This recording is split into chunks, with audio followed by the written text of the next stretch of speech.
C'est dans un climat paisible que se sont déroulés les travaux de la 14e session ordinaire dite budgétaire du conseil départemental et municipal de Pointe-Noire. Après 10 jours de travail acharné, les membres de cette institution locale ont clos leurs assises le vendredi 4 mars 2022. Les travaux, qui avaient à son ordre du jour 3 affaires et 2 communications, ont été sanctionnés par un communiqué final, élaborant le budget primitif du conseil départemental et municipal, exercice 2022, ainsi que le programme annuel d'investissement.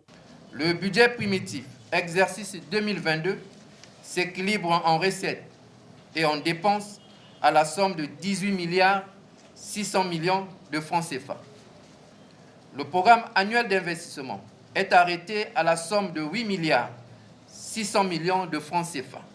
Prenant la parole pour son mot de clôture, Jean-François Kando, président du conseil départemental et municipal, député maire de la ville de Pointe-Noire, s'est réjoui de la bonne tenue de ces travaux avant de s'appesantir sur l'évolution de la pandémie à coronavirus dans son département et la célébration du premier centenaire de la ville de Pointe-Noire. Je me réjouis de la qualité des débats, de votre disponibilité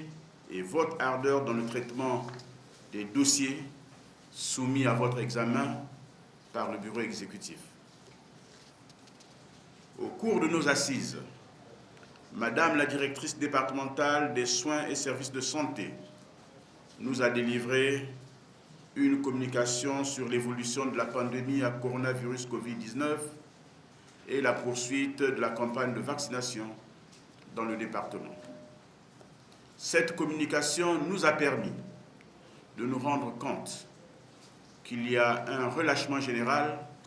dans le respect des mesures édictées par le gouvernement et un manque d'intérêt prononcé pour les populations à aller se faire vacciner. Cet état de fait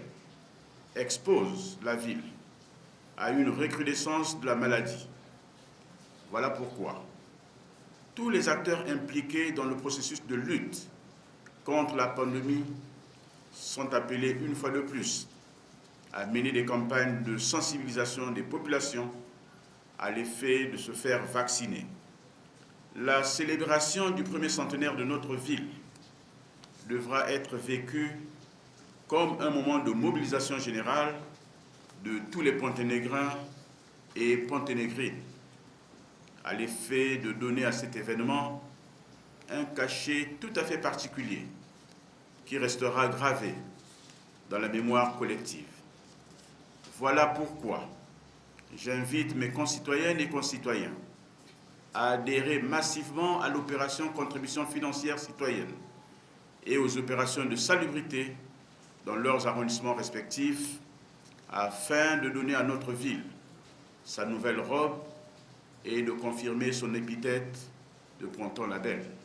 Notons que lors de cette session, les élus locaux ont bénéficié d'une formation sur le thème « Les élus locaux au Congo, élections, missions, droits, devoirs et obligations » animée par messieurs Ange Exaucé Mbemba, Samba, directeur des compétences et des institutions locales, et Victor Ngapula, directeur des élus locaux à la Direction générale des collectivités locales.